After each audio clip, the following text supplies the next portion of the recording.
The flight departed Accra under visual flight rules in marginal weather.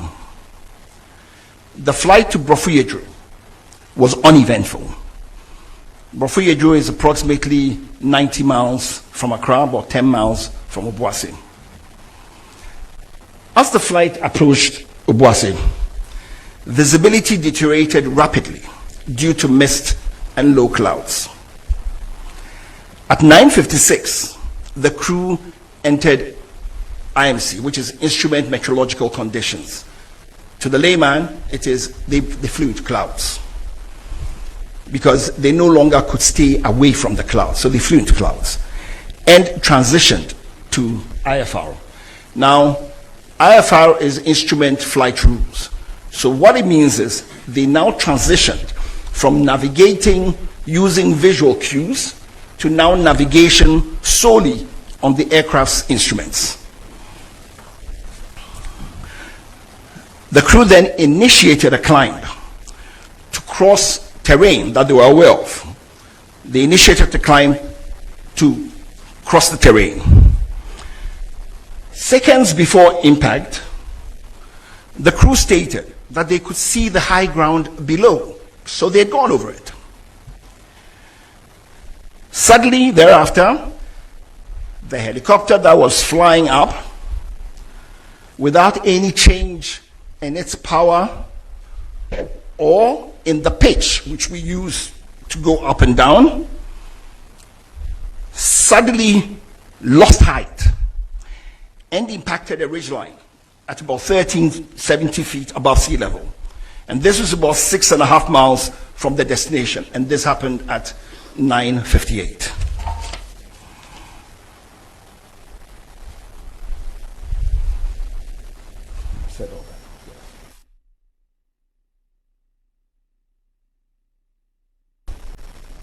Is what the planned track had been. The purple line is what the aircraft actually flew, and that took place because it was avoiding clouds and so on and ended up where it was.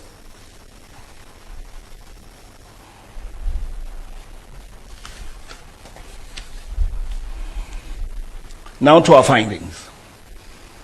The helicopter was airworthy, but it lacked additional safety enhancements.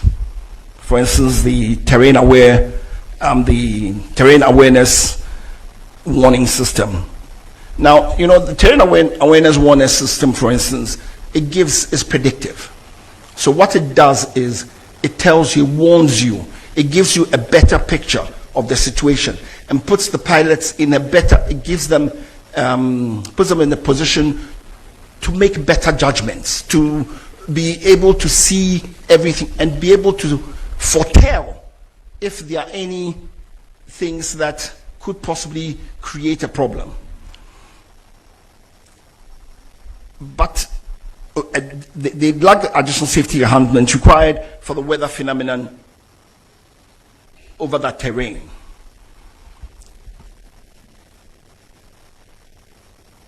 There was adverse weather, there was limited visibility, there was rising rugged terrain, with this terrain induced complicating factors, and there were no ground-based navigational route aids en route.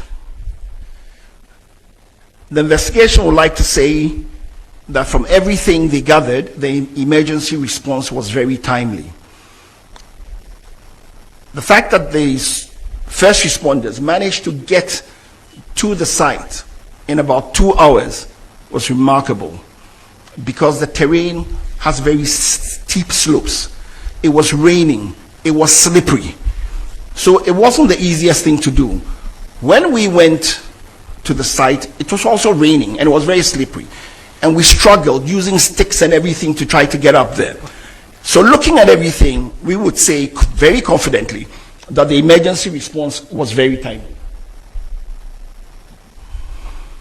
The investigation determined that the accident was caused by the sudden loss of altitude and lift due to downdraft.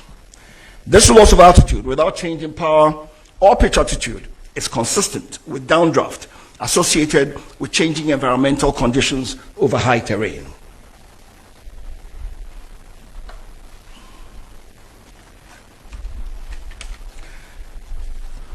In our findings also,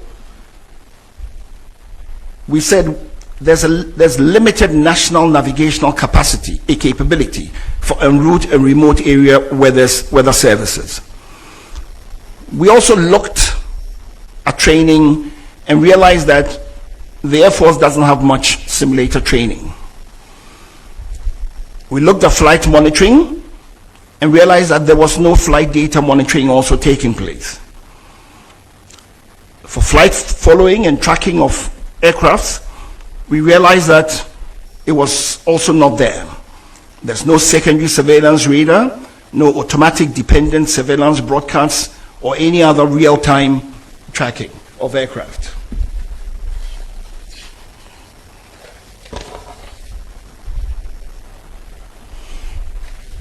Our safety recommendations.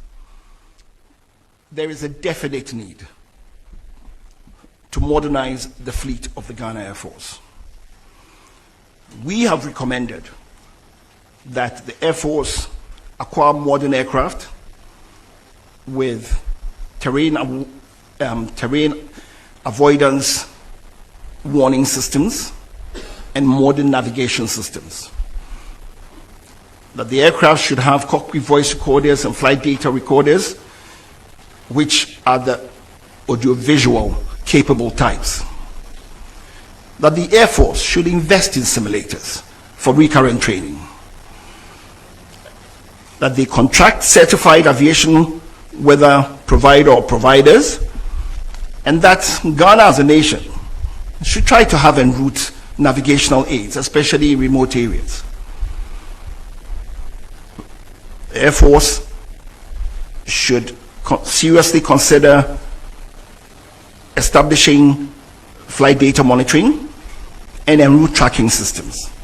But finally, we believe that they need to acquire ground support equipment, modernize what they have.